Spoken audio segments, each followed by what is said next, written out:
Virtual Campground is a community of RVers. We gather around the campfire to share stories, information, and travel tips that help you on your next adventure. Your camp hosts, Deborah and Barry Benton, are full-time RVers in search of quaint bookstores, cozy coffee shops with great Wi-Fi, and epic photography opportunities, all to share with you. So pull up your chair and join us in the Virtual Campground. Welcome to the Virtual Campground. We're so glad you are here. We're going to talk about one of our favorite places in the country, Asheville and Brevard, North Carolina. Yep. You know, when we go around, of course, everybody, top question RVers get, right? What's your favorite place? Exactly. And this is honestly one of the places we always mention because we've been there now twice and still feel like we haven't seen all of it. Nope. And it's just so rich with things to do and a lot of our favorite things to do. So we wanted to share with you some of our favorite spots and give you some ideas because we definitely think you should go visit this area. Yeah, it's a combination of the architecture, the shops, the coffee shops. A lot of art. A lot of art that people...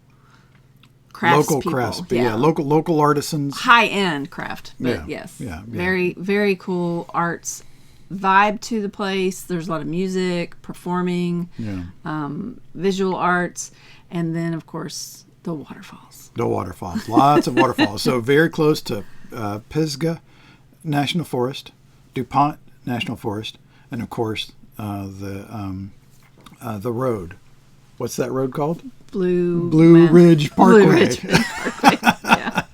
Blue Ridge Parkway. Yes. Blue Ridge Parkway. So close to that. So just rich with beautiful things to photograph and go see and hikes and all that. So lovely. Yes. So first of all, let's talk about time of year. Okay. Let's talk about the temperature there. So we've been there now. We were there in May, and now we've been back in February. Yep. Really pretty temperate both times. From what we understand, summers don't get very hot. It might get up to 90, but very rarely because you're up in the mountains. There is some elevation, so it's going to cool off. Yep. May was gorgeous. Lots of flowers and wonderful, just a lot of flowers and beautiful nature. And then we were there in February. The waterfalls were going strong. It's obviously the trees are a lot barer. So in some ways, that actually makes it easier to see some of the waterfalls. Right. But they do get some snow there, but it doesn't really stick very long, is my understanding. We talked to one person. They said they had gotten 2 weeks of snow. They got 2 feet of snow, and then it's hung around for 2 weeks. So really not bad at all. It doesn't stay around very bad. We left in very early March, and we were already seeing spring starting to sprung. Yeah. All right. So the weather's really temperate. Spring had already, in early March, we'd already seen some of the flowers starting to bud, the trees starting to turn green. So very moderate temperatures in March. We did hit some cold nights. Yep. But that was really kind of pleasant. Yep. And it was really beautiful just to walk around. That's right. Now, you did have a really early morning going to a waterfall that I think was quite chilly. Yeah, it was around, it was a little below freezing, but that was, getting up at 6 a.m. to hit the road at 6:30 or what have you. Yeah, and you wore the appropriate clothing, so you were good. Of layers. Yeah. So Asheville is the largest city in the area that we're talking about. It's sort of the east side of the Smoky Mountains, right? And Pisgah Forest runs down the side of the Smoky Mountains as well. So Asheville's the largest city, so it has the most going on. So we're going to talk about that first, and then we're going to hit some of the other cities that we really enjoy in that area. Yeah. Yep. Primarily Brevard was the other town that we spent a lot of time in. Mm-hmm. There are a couple, yeah. So Asheville has a lot of history, a lot of beautiful architecture. Yes. So downtown Asheville in particular was really just, you see so much culture, beautiful architecture. I learned something this last time we were there. Part of the reason why you see this gorgeous, you have just Art Deco, you have all kinds of different types of architecture. I'm not an architecture buff, so I don't know all the different flavors. Well, you got Art Deco. Yeah, Art Deco. But you'll see it's a big combination. And one of the things I thought when we were there visiting was that's amazing that so much is in this area that was built all around the same time at the turn of the century, but then they're still there. Come to find out, you know what I found out? No, what did you find out? I found out that at the time of the Great Depression, Asheville had the most financial per capita debt of any city in America. Isn't that crazy? Really? Even more than Chicago, because they all had built all these great, amazing places, and now they were having to default on them. Okay. But the city, they were defaulting to the city, so the city owned it. Well, and then the the city city couldn't had no afford to do money. anything. Yeah. So those buildings just sort of stood there. But these families had all vowed to repay, and they did. So the building stayed with the city, and then the families paid off the debts, and so they couldn't afford to bulldoze it. So they pretty much stayed the way they were as a Black Day on Black Friday in 1929. So yeah, their growth was really small for a while. Now you walk around, you can absolutely see there's a lot of growth, but they've taken these really gorgeous buildings and they've turned them into something else. Yeah. One of the most fun things this last time was new was that S&W building, which I think is so cool looking. That's what it looked like last time when we were here, but the time before. But this last time, they had done some more shops in there, and it's like a food hall. Really happening. Yeah, it was a food hall, so it was Very really cool. And that one's right off the square in downtown. So yeah, you'll see a lot of great architecture, a lot of features in the architecture. You have some of the facades, and that was the Methodist church. Yep. It was just gorgeous. A lot of really great detail on these buildings, just to walk around and see them all. Now, and then this is interesting. Yeah. What is it? Tell us about it, Deborah. Oh, okay. Well, as you walk around Asheville, you also see these. You'll see these, I guess they're etched into the pavement. And what it is, different symbols. There's an angel, there's a feather, different symbols, and they all are marking historic places around town. So the angel stands for Thomas Wolfe, grew up in Asheville, and he's the author of Homeward Angel. Okay. And but you'll see markings for places that railroad history, but also the authors that have stayed there, like the gentleman that wrote The Gift of Magi. Okay. He wrote it there, so there's a little marker for Horseshoe, him. I think, was another one. Yeah. So several different things emblazed in the sidewalks there. So as you walk around, just keep looking down. Right. And then you'll know. Yeah, the feather is about the Gilded Age. The eagle symbolizes the age of diversity. So I think that's when they started to make a lot of changes. So really some cool history, and you can go to the Visitors Bureau and get a good walking guide that kind of explains what these all are as you're walking around. The urban walk, they call this, it also includes a lot of art.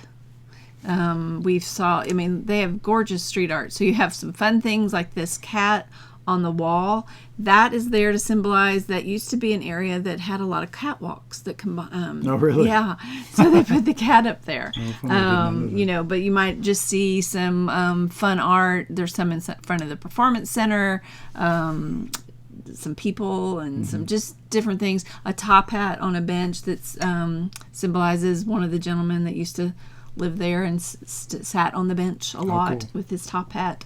So it's just some fun little things that you can pick up at the urban trail, but you can pick up the information at the Visitor's Gift Guide. Okay, so let's talk about what to do once you get there. All right, so one of the main streets is Haywood. Now, downtown Asheville is kind of hilly. So be prepared. Not undoable. No. Like parts of San Francisco, but wear good shoes and be prepared to walk up and down, some decent hills for a downtown. And one of the main streets there is Haywood. Right? So there are several things that we love about Haywood. Let's start with we were talking about art earlier. So there's this little shop, not a little shop, there's this place called Woolworth. It used to be a Woolworth's. Yes, and it's full. And it still has the fountain, too. It still has the fountain, so you can go in there and get a malted. That is very cool. But this is the downstairs, and just full of, people that have local artisans that have their arts and crafts there. It's a very cool place. They basically have permanent booths. Yeah, so it's a really cool place to go walk through. And last time shop. we were there, we bought a little feather in a glass. We've bought several things there actually, and then you find something you want, you take it up upstairs to the cashier, and they take care of you. It's just one centralized cashier that takes care of all these artists. When we were there last time, one of the artists was having an opening. He had open house, some little snacks and things. It was very nice. Yeah. But it's a great way to do some shopping. We actually, one of the times we were there, we found a lamp I really liked, and we ended up going to the other place that we're going to talk about, River Arts District, and actually found the artist and picked one from her studio. Went to her studio and saw her doing some work. So that was really cool too. So you can go there and find some of the artists to go into town or go other places to their studios and actually get to meet them. Now, no visit to any downtown would be complete without going to a bookstore. You know, Deborah anyway. loves her bookstores. So Malaprops is one of the bookstores in town, and it's pretty cool. And they had some neat things going on. One. Is it?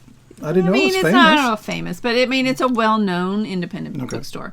They get a lot of really good authors. So the other thing to do is really look at your calendar and when you're going to be there and check their calendar, see if they've got somebody in.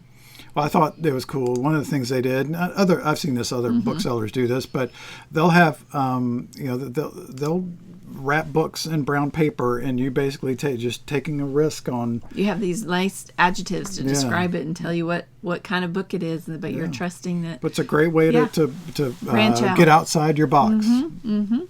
Absolutely. So, and then down at the end of Haywood is the Basilica. It's a beautiful piece of architecture, and highly recommend doing a tour of this. Actually, it's not a formal tour. You can do a formal tour. There's, I think, once a day, a specific time you can go and a guide will walk you around, but they also have a brochure that's a self-guided. Yeah, we did sort of that self-guided, but we were able to listen in on one of the tours. But anyway, some fascinating work inside there. This tile work is incredible. Do you remember much about that? Yeah, so this dome over in this basilica is probably one of the largest in North America freestanding domes. I think there's one other bigger. And elliptical dome, they call it. But the amazing thing about this is by the same architecture that worked in Biltmore Estates. So Biltmore had brought over this man that was a known Italian architecture who worked in brick. And he had an ability to put these bricks together in a way, they're very thin bricks. Almost like tiles. And he fire burnt them, killed them himself, he and his son. And they wanted to build this. This was sort of their gift to the city because they ended up falling in love with Asheville area. And these bricks have no wooden support. They are literally tiled in a way, this entire church, the stairs, the dome, everything, in a way that there is no wooden supports inside it. And when you take the tour, you can see one of the stairs and you can see that there's nothing holding it up. And this dome is so strong that when they were building it, they start at the edges and they work their way to the top, that they were able to lay on it as they were working on it to put the tile in, and it's fine. Yeah. So it's really amazing what they're doing, and it's a beautiful church. The dome is one part of it. The other is the altar was brought over from a church in Italy. And so there's some beautiful marble statues in there. Yeah. It's really one of the prettiest churches I've certainly ever been in North America. It's just really lovely. Yeah, it's definitely worth stopping. And I didn't include any photos of this, but if you catch it in the spring, they have some beautiful rose bushes outside, and I got some really nice photos of some beautiful blooming roses. So. Really neat place to go. And one of the only there's a tomb actually in this church, which is very unusual for Catholic churches to allow somebody to be buried inside the church. It is Raphael Gustavino. Easy for Raphael Gustavino is the architecture, and he is the one they did allow him to be buried in his church. All right. Very cool. Very cool. All right, so and down the road, coming back down the road on Haywood is the Performing Arts Center, and I just bring that up just simply because if you are into some performing arts, and whether it's band, comedians, or what have you, check the calendar before you get into town. Deb was able to get tickets to Seinfeld while I was out of town. And we just missed Steve Martin and his band when we were there. Yeah, so we definitely want to check their calendar. Yep. Yeah, it's they bring in some nice acts. So the Basilica is sort of at the top of the hill of Haywood, if you think of it. And then Malaprops and lots of other really cool stores are down towards the bottom with Woolworth. And then right off of that is another street, I think it's Page Avenue, that leads you down to the Grove Arcade. I think is what they called it. I think that's what they called it. And it's just a collection of really cool shops. Almost like a tiny little mall, but some cool things going on in there. Definitely worth a stop by, and some great architecture. Yeah, again, this was built by the same gentleman that built the Grove Park Inn, which is an amazing hotel in Asheville. But he built that with that concept of bringing a bunch of shops together, and I think some offices up. Well, definitely now they have offices upstairs. And this is one of those buildings that they have done such a great job of restoring or holding on to and preserving, and then re-energizing it now with shops and restaurants and offices upstairs, and just beautiful architecture. Yeah. Really so cool. definitely worth walking through. Go and see. There's sometimes some artists on the outside selling their wares. There's a restaurant there. We didn't ever eat at that restaurant, but it looked very popular. But my favorite thing in this store was, I don't know. Tell me. my favorite thing that's attached to the Grove Arcade is a bookstore. Oh, the bookstore. Well, how did I not guess that? How did you not guess it? What's the best part about this bookstore? Well, they served alcohol. Yes. Specifically champagne, and they had chocolates, I believe, and maybe some other stuff. They had some other, like, cheese plates, but really cool. This is one of the coolest bookstores I've ever been in. And so you get a drink, you can walk around, and they had just cool spaces like this one. And they had a lot of really comfortable. It's mostly used books, might be all used books, and some really rare books. I saw an original of Gone with the Wind in there, behind a glass case, of course. But they had some really cool books, and their lounge where you could sit to have your drink after you've bought your book. You could sit and read your book, and have a snack. Was very lush looking. It was very, red sofas, and I had a guitar player there. Yeah, I think so when we were there. Yeah, and it has a little patio as well. So if it's really pretty outside, it's a nice spot to stop as you're shopping and get a splash of chompers. Yeah, it was really nice. Yeah, it was very nice. So, and where is the Bee Charmer? Because that was a neat shop. That was right across the street actually from Grove Park. So across the street from the Grove Arcade is this Asheville Bee Charmer, and you know what? I think they're still there. I also saw them at another street, so I'm definitely look them up. Look up Bee Charmer, because it is a cool shop. It's a cool shop, and you can taste all the different. I mean, I'd never seen so many honeys. They had firecracker honey, which is a little bit spicy. Yeah, a little bit of spice. A little bit of spice there, but they had all kinds of different honeys. One of the most well known for that area is sourwood honey. That's something special for them, and it was quite tasty. They had a lot of different flavors of honey. And this is a place where you could buy the honeycombs, right? They had some honeycombs there. They have all kinds of honey things, but you can sit there and taste like 20 something flavors. So besides bookstores, one of the things that we love to go check out, of course, are the local chocolate shops. Not just your average chocolate shop, but try to find some of the more interesting ones in town.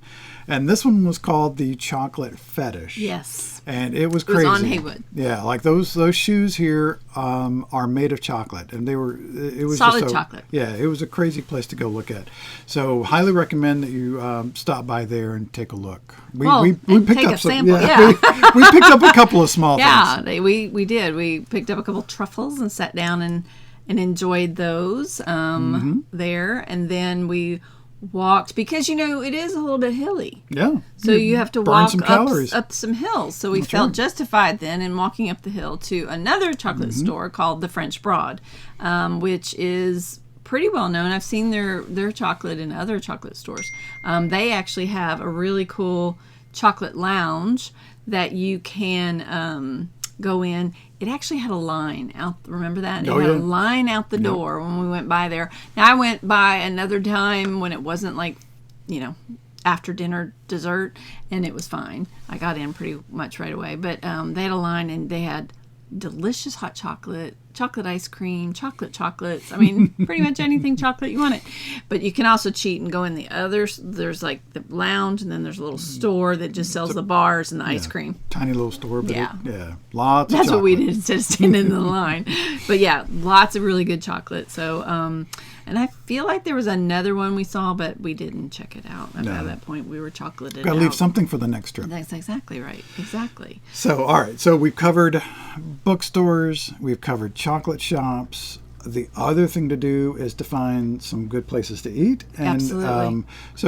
And they have them. Yeah, they have. Now, one of the stops, Tupelo Honey, and this is fairly famous, and that was a crazy breakfast. Well, that was dinner. We were there for dinner. Was? Okay. Yeah, Wow. I mean, I don't remember had that. chicken and waffles. Because I had but it was chicken and dinner. waffles Yeah. with But pancakes it was for dinner? Yes. What was I thinking? You were thinking, why not have it? So Tupelo Honey, you do need to make reservations Definitely here make a because it's reservation. very Yes, popular. yes, Yeah. yes. So, So here's my advice, so to speak. You want to go on a Friday to downtown Asheville and walk the shops and make a reservation for where you want to eat. Now you can eat Tupelo Honey. We also ate at Red Ginger, Red right? Ginger, which was dim sum and tapas. dim sum, tapa. Yeah, it's kind of a tapa style and sushi. Yeah, and it was very good. There's several other restaurants in the area. Those are the two that we went to and really enjoyed. There's also, we have also eaten at the Indian one, Chai Pani, and that was very good. That was good. But all to say, make your reservation, go there and eat, and then be there on a Friday, because Friday evenings there is a drum circle.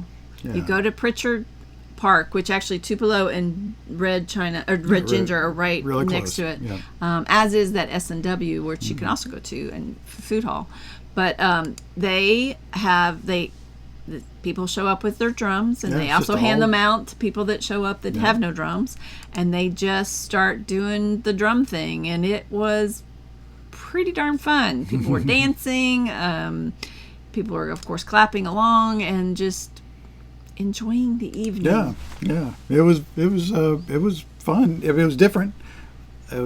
Just people parking their cars, getting their drums out, and sitting down, and there was no one like leading it. They'd finish something, and then someone would be like, "Okay, well, let's try this," and someone else would start, and everyone would just start diving in. So Great. kind of fun. Very fun. Very, very, very fun. So do those. And then afterwards, you can go up. The other thing Asheville's really well known for are rooftop bars. Yep. There's a lot of hotels and bars that are up on the rooftop, so you can go up there and watch a really pretty sunset or just take a look around. You can also just walk around more. Mass General Store is another store that you need to go visit. Now, you can find Mast in a couple of places around Asheville, but the one in downtown Asheville is a little bit bigger. Yeah. It's a little bit down on the other side of, from what we've been talking about, all these things we're talking about, but not out of your way. It's on the way to French Broad Chocolate, by the way. So you can go down there, and you want to go down there and pick up some really fun little Yeah, that's a great presents. place to get not only just a basic souvenir, but they have lots of interesting stuff in there. So definitely worth a They have visit. shoes. They have clothes. Yeah. Yeah, they have just about everything. So one of the things that we run into a challenge on is parking because there's Because we have limited a parking. Jeep. Yeah, limited parking, and we have a relatively high clearance vehicle with our Jeep with a storage on top. So. Yeah, I found that out the hard way in Asheville. So in the garage. Yeah, you can't take our Jeep into a garage. So you do need to get there a little early if you do have reservations. Figure out where you're going to park if There if is you're street concerned about it. parking. Yeah, there is street parking. It's limited. metered some of the time. There are also there's a parking lot right by the Basilica, across the street from Basilica, and a couple of others. And of course, the high-rise garage is right across from Grove Arcade. So if you don't have a clearance issue, you can certainly park there. That's probably the easiest place to park if you don't have that issue.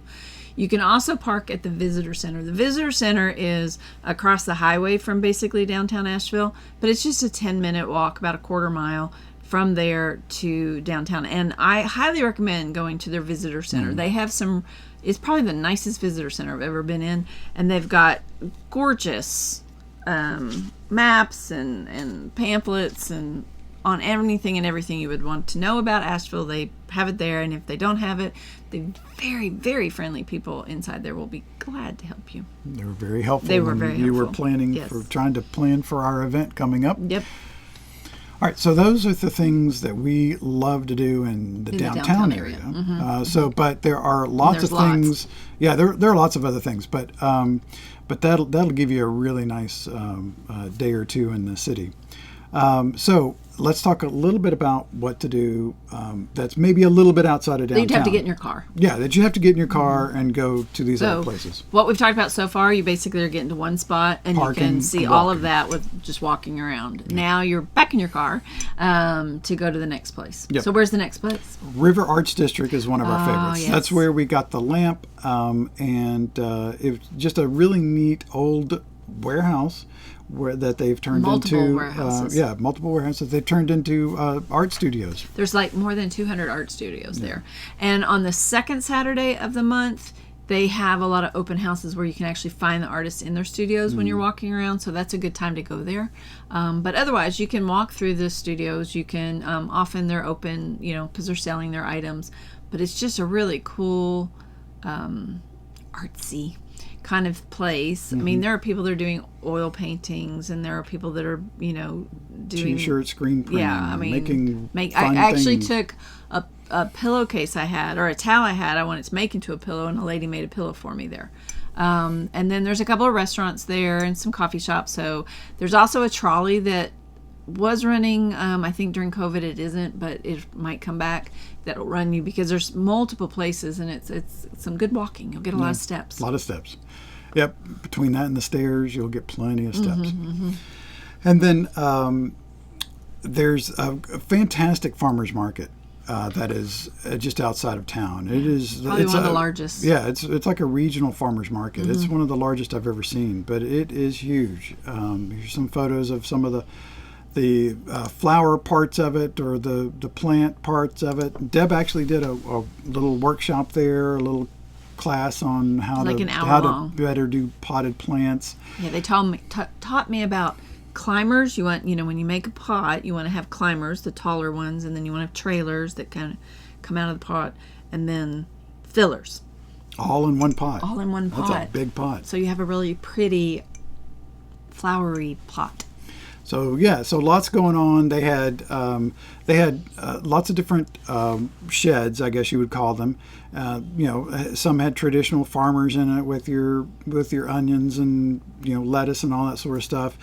And then they had some that were more like the sheds you see these days, or the farmers markets you see these days, where they're selling products like soap and whatever.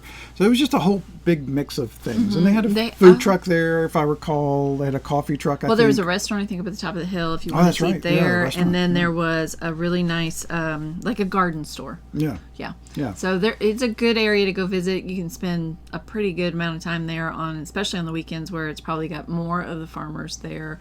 But I think it's open every day of the week. There is, I know, a store in there that sells some of the farmers' products 7 days a week, where you can buy the fruits and vegetables and eggs and things as well. Really, really recommend you checking out that farmers market. Absolutely. And then Biltmore Village was another cool place.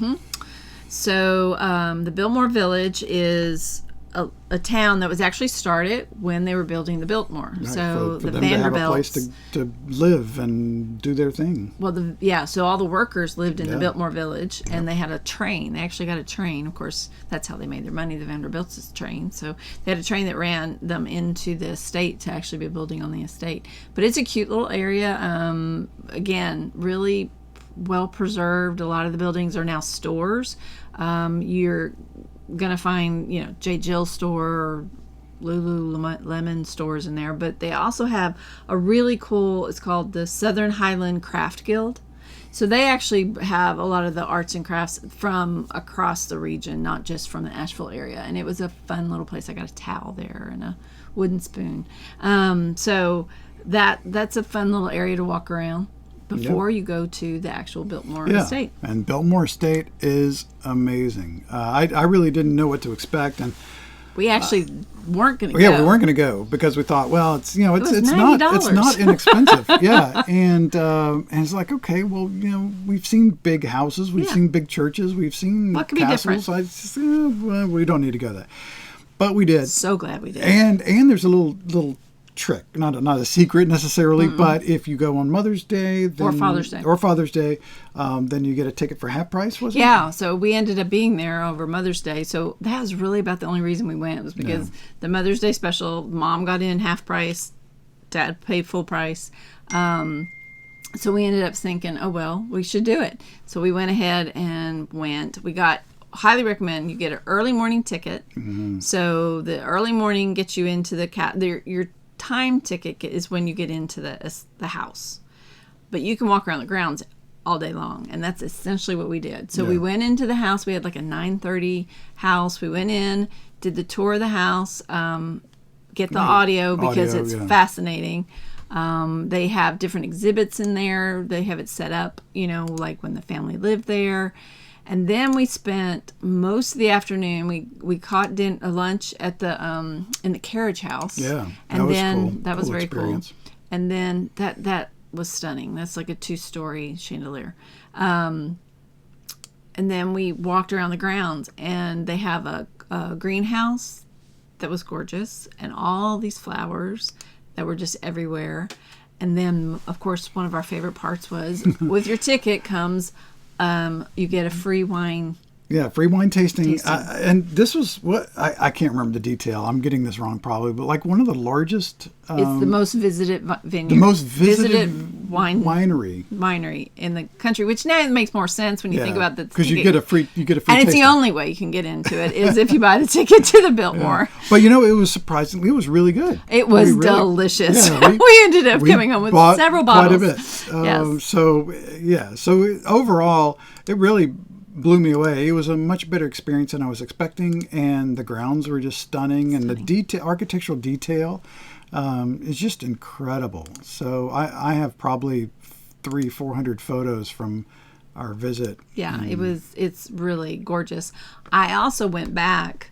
So another little trick, I guess. So we had these 2 tickets for the day, and then I was able to turn my ticket into an annual pass for, I don't know, $20 more or something like that. And I did that because I knew that my mom wanted to go to the Biltmore for Christmas. So I did that, and we planned a trip, and I took Mom to the Biltmore for Christmas. And again, if you're there around Christmas time, it's amazing. It's all decorated. They have carolers. They have costumed people. It was gorgeous. It was really, really nice.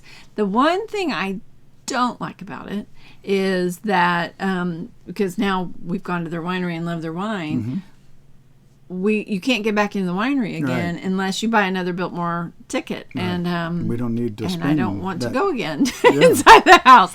So yeah, I think that's kind of harsh that they have a really cute little shop area where the winery is.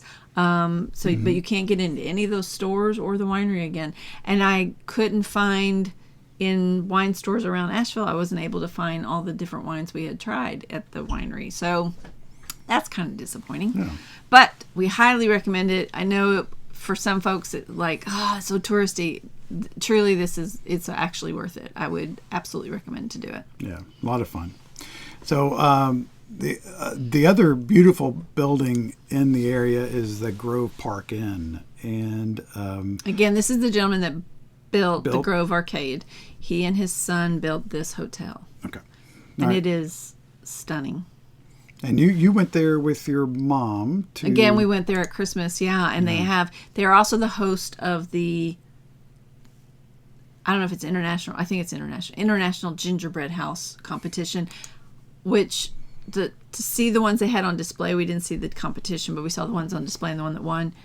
It's amazing what people can do with gingerbread. So the Grove Park Inn, gorgeous. It has a huge, beautiful spa out back. I've heard it's really nice. I didn't go. But they have some good restaurants in there. ginormous fireplaces. Like you can stand up in the fireplace. And the firewood for it is like small trees. So that was really cool. And then across the street, what you were showing there, that was actually, across the street is a museum that used to be Homespun Industries, which the Vanderbilt started to help give a trade to women and children children as they were growing up, to have this trade, so they learned how to make this wool. And at one point, this wool was the most famous wool in the United States. Like FDR wore suits of it, and so they have this set up to show you what it used to be like. And then someone bought this area and also turned one of the buildings into a museum, a car museum. And cool. There were some really cool old cars. It was kind of fun to walk through with Mom because she like remembered, the Packard and the Edsel that was in there. And then they also have in that area another little art gallery. So another beautiful gallery to walk through and see some really neat regional art. They have some outdoor sculptures that are really pretty. So it's absolutely worth adding to your trip to go plan on going over there and doing the museum and the art gallery, and then maybe go and have lunch at the Grove Park Inn just to say, or go have a drink out on their patio. Yeah. It's really quite lovely. We looked at getting a room for a weekend, but we're going to have them sponsor us. So Grove Park Inn, if you'd like to sponsor a couple of fun people. Yeah. They don't have RV parking either. So those are the highlights for us of the Asheville the specifically Asheville area. Yeah. So that area is very rich with architecture, art, shopping. Mm-hmm. We didn't even talk about all the breweries, but there are quite a few that area, in just the Asheville area as well. There's quite a few downtown. So a lot of great breweries downtown, some great wine bars downtown. We found a new one when we were there this last week, that Wine and Walls. It was a combination. You can go there and have a glass of wine and walk around, and this gentleman... Yeah, I can't remember his name, but just stunning photography. And wine... and walls. Wine and Walls. So highly recommend that. As a matter of fact, there's a little above ground parking lot. That's what I'm trying to say. Right there near his place. So good place to park, and that'll be a fairly easy to walk to the you walk up the little hill, and there's a wine bar on this side, and then you can walk to Wine and Walls. But what we didn't do, because we didn't realize that it was a wine bar too, walk straight through to the wine, get the glass of wine, and then go look at the pictures. I looked at the pictures first. Lesson learned. Lesson learned. All right, so those are some of the things that we love about Asheville. And there some of our favorites. Some of our favorites. There's some things that we just couldn't get to because we're trying to keep this a reasonable amount of time. We could talk to you for hours. That's right. But those are some of the highlights, and you'll have a great time. Drop us a note and let us know if you go to the area. What if are you have your any favorite? questions, if you have any questions, let us know. And if you get there and you have some favorites that we didn't bring up here, please let us know.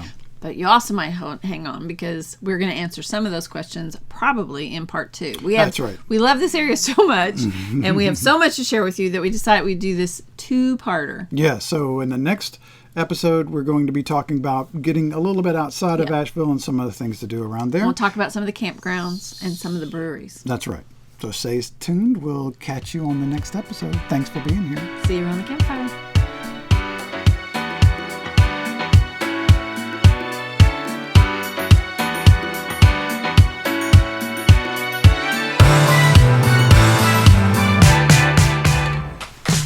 Welcome to the virtual campground.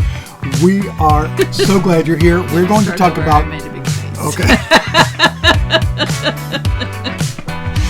Okay. 20 degrees. No, it's not here. Damn it. I'm going to get out of show mode. Okay. Go.